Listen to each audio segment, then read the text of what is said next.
कैसे एक पत्नी ने अपने भांजी के साथ मिल के अपने ही पति को इस कदर मौत के घाट उतार देती है और मौत के घाट उतारने के बाद उसे अपने ही घर के पीछे जगह पे गड्ढे खोद कर डाल देती है बॉडी को, और बॉडी के ऊपर 10 किलो नमक डाल देती है ताकि वो बॉडी जो है वो जल्दी से सड़ जाए। लेकिन जो है उनका साजिश वो ज्यादा टाइम तक नहीं रुक पाती है पुलिस के सामने, और वो 311 दिन बाद जो बॉडी होती है वो ओपन हो जाता है उस जगह से। तो आइए इस कहानी और घटना को हम डिटेल में जानते हैं। तो सबसे पहले आप चैनल पे नए हो, चैनल को सब्सक्राइब कर लीजिए। एंड वीडियो आप कहाँ से विजिट करो वो अपना प्यारा सा नेम एंड सिटी नेम हमें कमेंट बॉक्स में जरूर बताइए। मेरा नाम हेमंत है और आइए इस कहानी और घटना को हम डिटेल से जानते हैं। तो सबसे पहले आप वीडियो पे एंड तक बनी रहिए। घटना है उत्तर प्रदेश के कानपुर जिले से, जहाँ एक जगह पड़ती है गांव लालपुर, जहाँ पे रहता था सुबीर नाम से एक आदमी जो कि गुजरात पे काम करता था प्राइवेट कंपनी में और अपने घर पे पैसा भिजवाया करता था और लाइफ अच्छी खासी कट रही थी। तभी क्या होता है, उसकी बहन का कॉल आता है सुबीर के पास कि अब तुम क्या करो, शादी कर लो, क्योंकि उम्र भी हो चुकी है। 25 साल से ऊपर का उम्र हो रहा था सुबीर का। तभी वो क्या है, गुजरात से जब वो वापस आता है गाँव, तभी गाजियाबाद से एक लड़की होती है जिसका नाम होता है लक्ष्मी। उससे उसका मुलाकात हो जाता है। मुलाकात इस कदर होती है कि धीरे धीरे उनमें दोस्ती हो जाती है। दोस्ती के बाद नंबर एक्सचेंज होता है। नंबर एक्सचेंज करने के बाद दोनों को प्यार हो जाता है। प्यार होने के बाद कुछ सालों बाद 2004 में दोनों लव मैरिज कर लेते हैं। अब इसके बाद शादी होने के बाद भी वो क्या करते हैं, गुजरात में प्राइवेट कंपनी में काम करते रहते हैं। अब काफी समय गुजर जाता है और उनके 3 बच्चे हो जाते हैं, 2 लड़की 1 लड़की।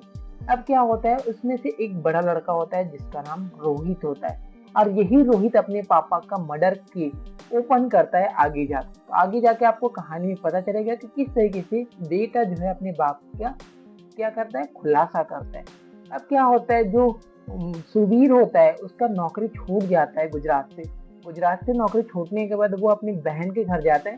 तभी उसका एक बड़ा भांजा होता है, उसको बोलता है, जिसका नाम अमित होता है। सुबीर बोलता है कि हम, क्योंकि सुबीर के पास रहने के लिए कुछ था नहीं घर वगैरह, वो अपने बहन के घर में रहा करता था। अब होता क्या है, अमित से बोलता है कि हमें कहीं के घर वगैरह बनाने के लिए जमीन दिला दो। तभी अमित बोलता है कि हमारे घर से कुछ ही दूरी पर हमारा जमीन है मामा, वहाँ आप घर बना लो और वहाँ रहना। अब वहाँ क्या है, सुबीर अपना छोटा सा घर बना के वहाँ रहने लगता है। इसी बीच क्या होता है, फिर से सुबीर का कॉल आता है गुजरात से और बोला जाता है कि तुम वापस आ जाओ और फिर से अपना ड्यूटी ज्वाइन कर लो। अब सुबीर जो है वो अपने घर में बताता है। घर में बताने के बाद सभी लोग बोलते हैं कि ठीक है तुम चले जाओ, और वहां जाने के बाद अपना नौकरी करना। अब क्या होता है, सुबीर वहां से चला जाता है और जो भांजा होता है अमित, वो अक्सर सुबीर के घर आया जाया करता था। आस पड़ोस वाले देखते थे तो बोलते थे कि क्या भांजा है, क्या मामी है, कितना अच्छा है भांजा जो हर काम में उनकी हेल्प कर रहा है। अब ये सब चीज तो थी, लेकिन इसके पीछे एक साजिश भी थी।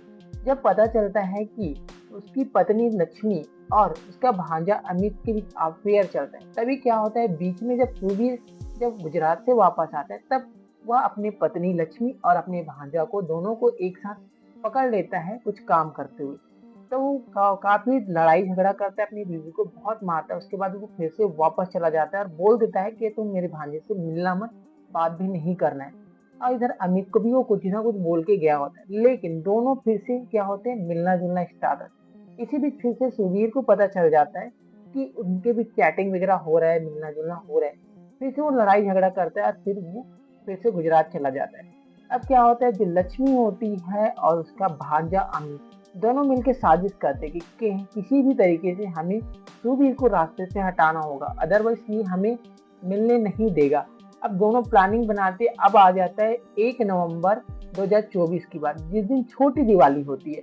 उस दिन क्या होता है, जो सुबीर होता है वो दिवाली मनाने के लिए अपने बच्चों के साथ, अपने फैमिली के साथ वो आया रहता है। तभी क्या होता है, उस दिन जो होती है लक्ष्मी, वो चाय बनाती है और चाय में कुछ नशीली दवाई मिला के वो पिला देती है, साथ में अपने तीनों बच्चों को भी पिला देती है। लेकिन 2 बच्चे पीते ही सो जाते हैं, लेकिन बड़ा वाला बेटा जो होता है वो चाय नहीं पीता, उसको स्वाद अच्छा नहीं लगता, इस वजह से वो चाय नहीं पीता और जाके वो सो जाता है। अब सोने के बाद जो सुबीर होता है वो भी चाय पी लेता है, पीने के बाद वो भी सो जाता है। अब लगता है दोनों को कि दिवाली का टाइम है और दिवाली के दिन सब सो रहे हैं, तो फिर वो धारदार हथियार से जो भांजा अमित होता है और उसकी पत्नी लक्ष्मी दोनों मिलके उसको इतना मारते, सर पे वार करते, और वो जब तक नहीं मर जाता तब तक वो वहाँ करते रहते हैं और थोड़ा से आवाज़ पाने पे उसका बड़ा बेटा रोहित जो है वो उठ के आ जाता है और अपने पापा को खून से लथपथ देख के अपनी मम्मी से बोलता है कि आप लोग क्या कर रहे हो? और इतना सब कुछ होने के बाद लक्ष्मी जो है वो बोलती है, अगर तू किसी को कुछ भी बताया तो मैं तुझे भी मार दूंगी और दफना दूंगी। अब बेटा डर जाता है और डरने के बाद वो वापस जाके सो जाता है। अब क्या करती है लक्ष्मी और उसका भांजा अमित, दोनों क्या करते हैं बॉडी को लेके जाते हैं और बॉडी को लेके जाने के बाद अपने घर के पीछे गड्ढा खोदते हैं और गड्ढे में उस लाश को डाल देते हैं। डालने के बाद क्या होता है कि उसमें 10 किलो नमक डाल देते हैं ताकि जल्दी से वो गल जाए। अब ये सब मामला खत्म हो जाता है, लेकिन बेटा जो है बीच बीच में बोलता था कि माँ तुमने गलत किया है ऐसा बोलती, लेकिन माँ बहुत मारती थी रोहित को और बोलती थी कि किसी को भी कुछ बताए तो तुम्हें भी तुम्हारे पापा के पास पहुंचा दूंगी। इससे इस सारी बात सुन के रोहित जो है वो डर जाता है। अब क्या होता है, रक्षाबंधन का दिन आता है। अब उसकी बहन जो होती है वो कांटेक्ट करती है जिसका नाम होता है कांति देवी। कांति देवी अपने भाई सुवीर को कांटेक्ट करती है लेकिन कांटेक्ट नहीं हो पाता, तभी वो उसकी बीवी को कॉल करती है, लक्ष्मी देवी को। लक्ष्मी को कॉल करती है तब पता चलता है, कांति देवी बोलती है कि भाई का कॉल नहीं लग रहा है, मुझे बात करना है। तो लक्ष्मी देवी जो होती है वो बहाना बनाने लगती है कि वो काम पे रहते हैं, वहाँ मोबाइल अलाउ नहीं है, इस वजह से नहीं लग रहा होगा, अगर दूसरा नंबर होगा तो आप दे दो बोलती है कांति।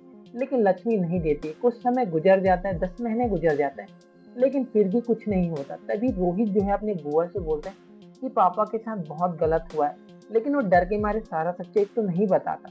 तभी उसकी बहन जो कांति होती है वो पुलिस थाने जाती है और सारा चीज बताती है, गुमशुदगी की रिपोर्ट दर्ज कराती है, लेकिन पुलिस वाले गुमशुदगी की रिपोर्ट दर्ज नहीं करते। तभी वो कोर्ट पे जाती है, कोर्ट पे जाने के बाद सारा मामला साझा करती है। साझा करने के बाद कोर्ट से आदेश आता है कि कार्यवाही की जाए। फिर कार्यवाही की जाती है तो अभी पूछताछ होता है जब लक्ष्मी देवी के घर पे जाके, तो लक्ष्मी देवी जो होती है वो कुछ नहीं बताती। तभी उसके बड़े बेटे से पूछताछ होती है तो बताता है बड़ा वाला बेटा कि कैसे छोटी दिवाली के दिन 1 नवंबर के दिन 2024 की बात है, जिस दिन जो है सभी दिवाली मना के सो रहे थे, तभी मामी और भैया जो उसका भांजा था उसको भैया बोलता था रोहित, दोनों मिलके पापा को राड से मारते और मारने के बाद उसकी बॉडी को दफना देते। दफनाने के बाद वो उसमें नमक डाल देते।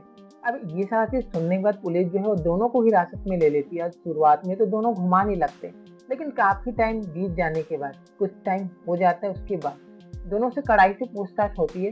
तो फिर जो आगे आता है सामने, जो वो सभी की रूह कपा देने वाली थी कि कैसे जो लक्ष्मी देवी बताती कि उसका भांजा के साथ अफेयर है और उसका पति जान चुका था, वो उसे बहुत मारता था, इस वजह से दोनों ने साजिश किया और छोटी दिवाली के दिन उसको मार के उसको घर के पीछे गड्ढे में डाल देते हैं। डालने के बाद होता क्या है कि उसमें नमक डाल देते ताकि वो जल्दी से सड़ गल जाए।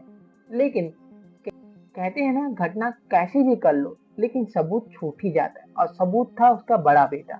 उसी ने सारा पोल खोल दिया और खोलने के बाद जो है आरोपी अभी हिरासत में है। आगे उनको जेल हो चुका है, कार्रवाई उनके ऊपर चल रही है। आगे क्या होगा क्या नहीं होगा वो कोर्ट तय करेगा। बाकी इस कहानी और घटना को सुनाना आपके दिलों को ठेस पहुंचाना नहीं था, आपको एजुकेट और सतर्क करना है ताकि आप ऐसी घटनाओं से अवेयर और सावधान रह सके। बाकी आप क्या कहना चाहेंगे इस घटना के ऊपर, अपना राय कमेंट बॉक्स में जरूर बताइए। बाकी मिलते हैं ऐसी नेक्स्ट वीडियो में, तब तक के लिए खुद खुश रहिए और अपने फैमिली को भी सतर्क रखिए।